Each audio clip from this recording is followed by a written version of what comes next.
galera, sejam bem-vindos a mais um vídeo do canal Estamos em Obras. E hoje eu vou falar do livro Trash, do Andy Mulligan, mas só depois da vinheta. Vamos lá!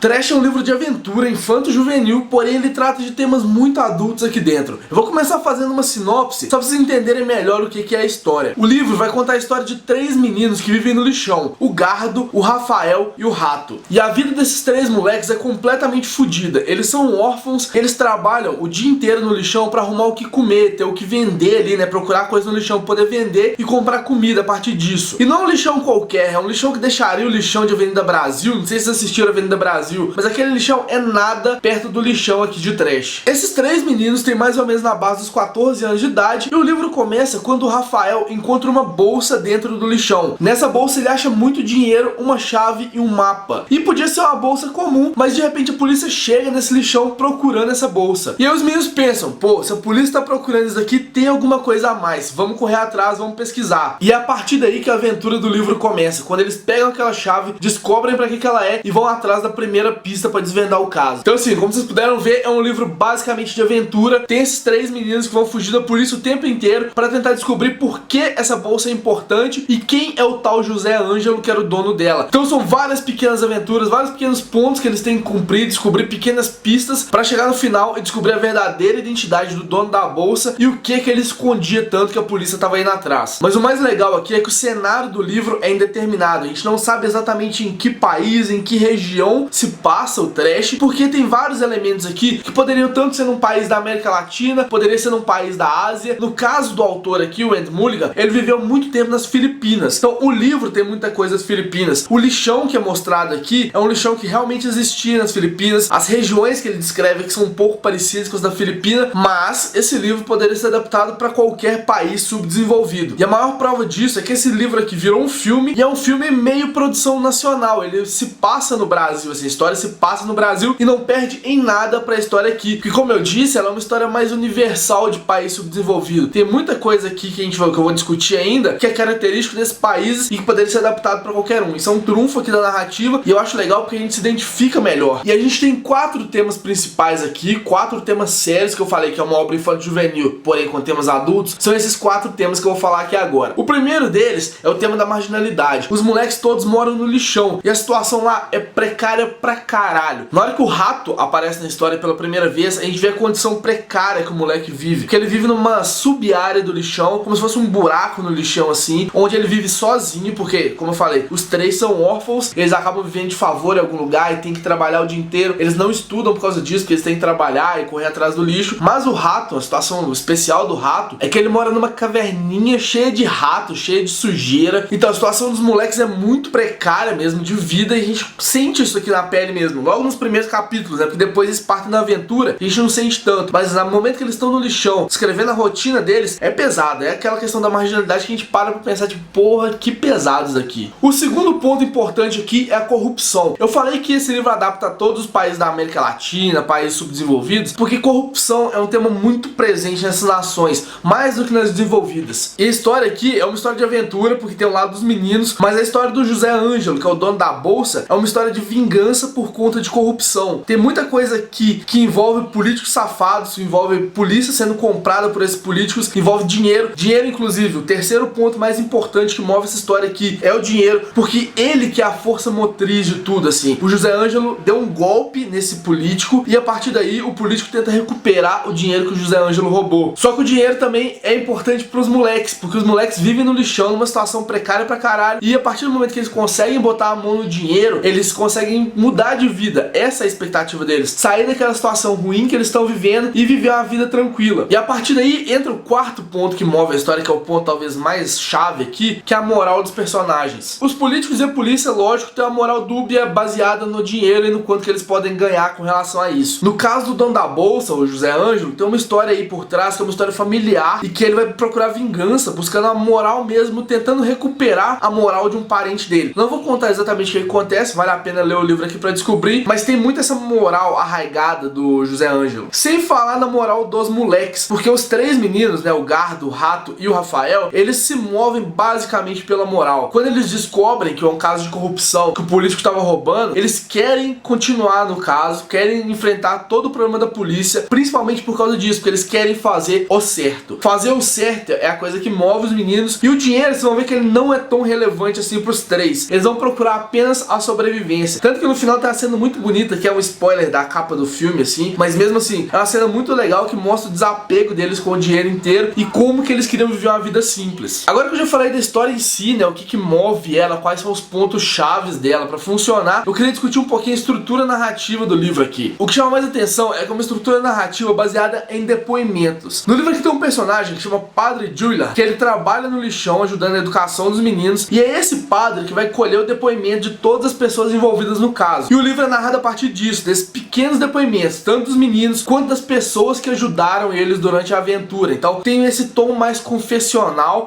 como se fosse alguém contando a história pra você mesmo. E cada capítulo é narrado por um personagem diferente. Então a gente vê um pouquinho a diferença das narrativas entre cada um dos personagens, menos entre os meninos são mais uniformes, assim, as formas como eles narram, mudando apenas a personalidade de cada um deles, mas quando passa por um adulto, por exemplo, a gente consegue ver a diferença entre a fala do adulto e a fala da criança. Só que a gente tem que lembrar que eles são crianças de 14 anos, que tiveram que se desenvolver muito mais, então as atitudes deles são um pouco mais maduras do que uma pessoa de 14 anos normalmente, porque a situação de vida deles pediu isso. E o livro usa para diferenciar essas pessoas que estão narrando a fonte. Então cada narrador tem uma fonte diferente aqui dentro. Se a gente pegar nos créditos aqui do livro, a gente vai ver que, por exemplo, as fontes usadas foram Amplitude, Apercu, Celeste, Ames, Jensen, Knockout, Le Monde, Leitura, Maiola, Mercury, Mr. Eves, Neutra, No Swift, Público, Escola, Slate, Trade Gothic e Whitman. Então foram muitas fontes usadas nesse livro aqui, porque precisava distinguir vários tipos de narrativa. E isso é uma coisa legal também, porque a partir do momento que você bate o olho no capítulo, se você já sabe identificar fontes, você consegue ver as nuancezinhas de cada uma delas, você consegue saber quem é o personagem que está narrando. E afora que o projeto gráfico do livro também é muito bonito. Acho que eu já vou falar dele aqui antes de falar de alguns probleminhas que eu achei, mas esse livro da Kozak Naif aqui, ele é bonitão, lógico, padrão Kozak Naif de livro, e ele tem aqui a capa parecendo um lixo, né?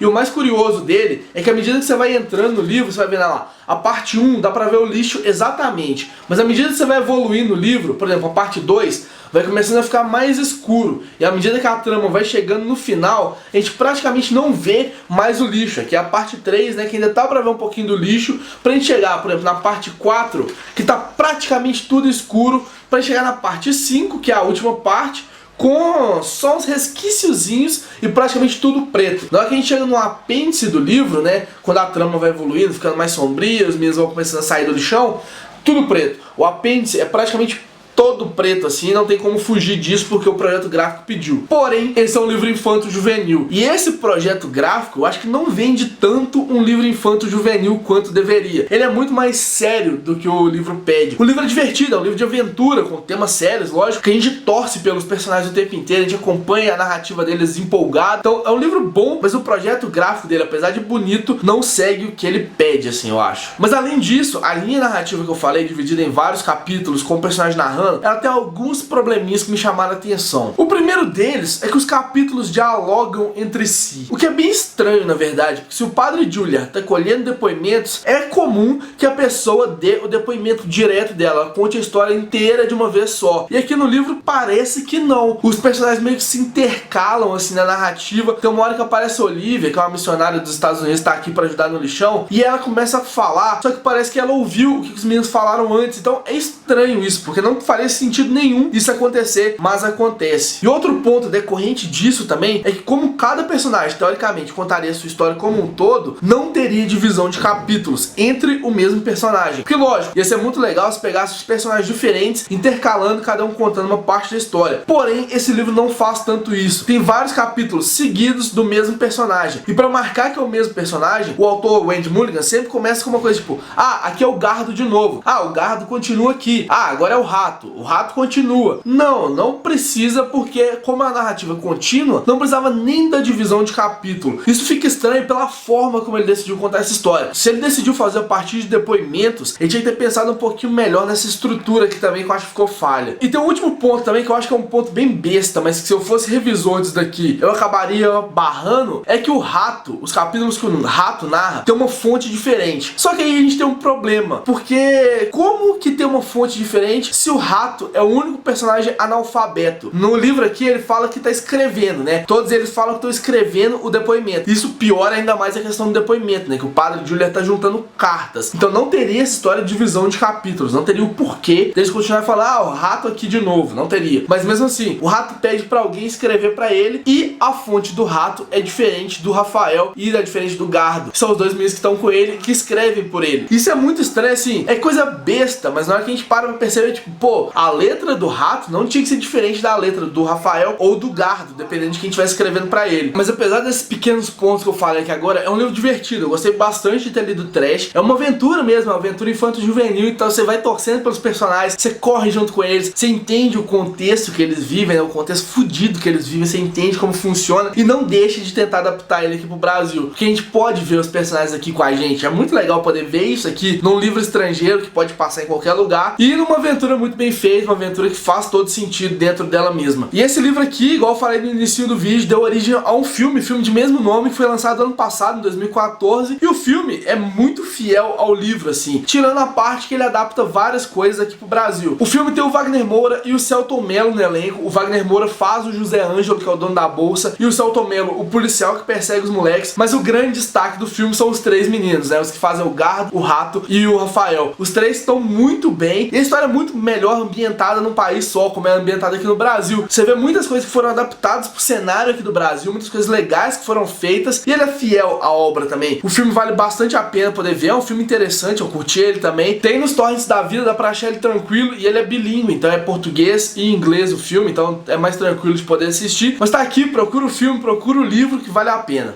Okay, tell me your story.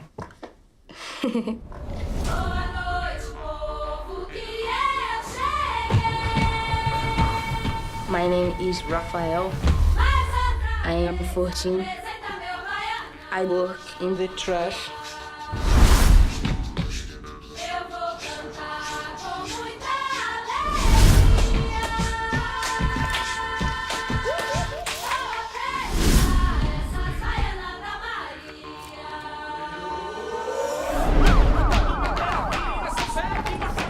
Se alguém abrir essa carteira,